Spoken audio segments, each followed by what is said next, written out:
আমাৰ বাবে এটা আনন্দৰ বিষয় যে ব্ৰিটিছ মিউজিয়ামে আমাক এখন পত্ৰ লিখিছে আৰু তেওঁলোকে আমাক কৈছে যে কেইটামান কন্ডিশন যদি আমি পুৰা কৰিব পাৰো তেতিয়ালে 2027 চনত তেওঁলোকে বৃন্দাবনী বস্ত্ৰখন অসমত 18 মাহৰ কাৰণে অহাৰ বাবে ব্যৱস্থা হাতত ল'ব।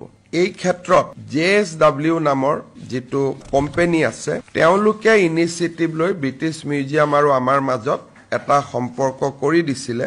তেওঁলোকৰ CSR এক্টিভিটিয়ে হৈছে আৰ্ট আৰু ক্ৰাফটৰ ওপৰত কাম কৰা। এতিয়া ব্ৰিটিছ মিউজিয়ামে কেইটামান কথা কৈছে। এটা তেওঁলোকে আমাক কৈছে যে ডিজিটেল এক্সপেৰিয়েন্সৰ কাৰণে তেওঁলোকে এই বছৰে বৃন্দাবনী বস্ত্ৰখন আমাক দেখুৱাব খুজিব, অৰ্থাৎ ব্ৰিটিছ মিউজিয়ামত বৃন্দাবনী বস্ত্ৰখন প্ৰদৰ্শিত হৈ থাকিব। কলাক্ষেত্ৰত আমি গলো, তাৰ পৰা আমি ডিজিটেলি অন লাইভ চাব পাৰিম, অৰ্থাৎ য'ত আমাৰ কিয়ক্স থাকিব তাতে গৈ আমি থিয় হলো, বৃন্দাবনী বস্ত্ৰখন লণ্ডনত থাকিব আৰু ইয়াৰ পৰাই বস্ত্ৰখন আমি প্ৰত্যক্ষ কৰিব পাৰিলো। দ্বিতীয় তেওঁলোকে কৈছে যে এটা নতুন মিউজিয়াম অসমত বনাব লাগিব, যিটো মিউজিয়াম বৃন্দাবনী বস্ত্ৰখন ৰাখিব পৰা পৰিবেশৰ ষ্টেণ্ডাৰ্ডৰ হ'ব লাগিব। তাৰ গোটেই ভিতৰৰ যিটো গ্লাছ বা আন ধৰণৰ ব্যৱস্থা হ'ব, সেই বস্তুটো বৃন্দাবনী বস্ত্ৰখন আনিলে তাক ৰাখিব পৰা পৰ্যায়ত, অৰ্থাৎ ই যাতে কোনো কাৰণে ক্ষতি নহয় তেনেকুৱা আপ টু ডেট এটা সংগ্ৰহালয় আমাৰ চৰকাৰে বনাব লাগিব। গুৱাহাটীৰ মিউজিয়াম কলাক্ষেত্ৰ তেওঁলোকে পৰিদৰ্শন কৰি গৈছে আৰু তেওঁলোকে কৈছে যে সেইটো পৰ্যায়ত নহব, ষ্টেট অফ আৰ্ট এটা মিউজিয়াম বনাব লাগিব। আৰু যদি আমি ষ্টেট অফ আৰ্ট মিউজিয়ামটো আমি বনাব পাৰো তেতিয়াহলে তেওঁলোকে কৈছে যে we are actively working towards the loan of the textile to both CSMBS in Mumbai and to Assam in 2027।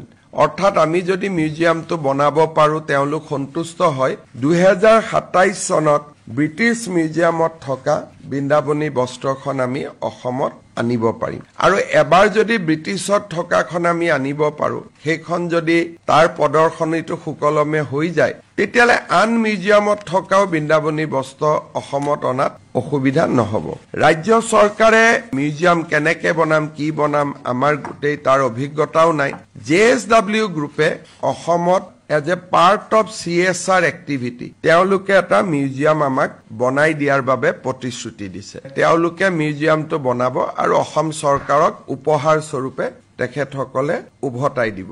They will construct and they will give back to Assam as a gift। তেওঁলোকে বনাই পেলাই। যোৱা কেবিনেটত আমি আমাৰ খানাপাৰাৰ চেৰিকালচাৰ ডিপাৰ্টমেণ্টৰ যিটো ফাৰ্ম আছে তাত যিটো কনষ্ট্ৰাক্টেড আছাম টাইপৰ সৰু সুৰা ঘৰ বনোৱা আছে, তাতে আমি এবিঘা মাটি দিছো যাতে বৃন্দাবনী বস্ত্ৰ আনিবৰ কাৰণে মিউজিয়ামটো আমি বনাব পাৰো। যিহেতু খানাপাৰা ফিল্ডখন থাকিব, পাৰ্কিং আদিৰো সুবিধা হ'ব যেতিয়া বস্ত্ৰখন আহিব। থুলমূলকৈ ক'ব গ'লে বহুদিনৰ মূৰত আমি বৃন্দাবনী বস্ত্ৰখন অনাৰ বাবে এটা সফলতাৰ দিশত আগবাঢ়িছো।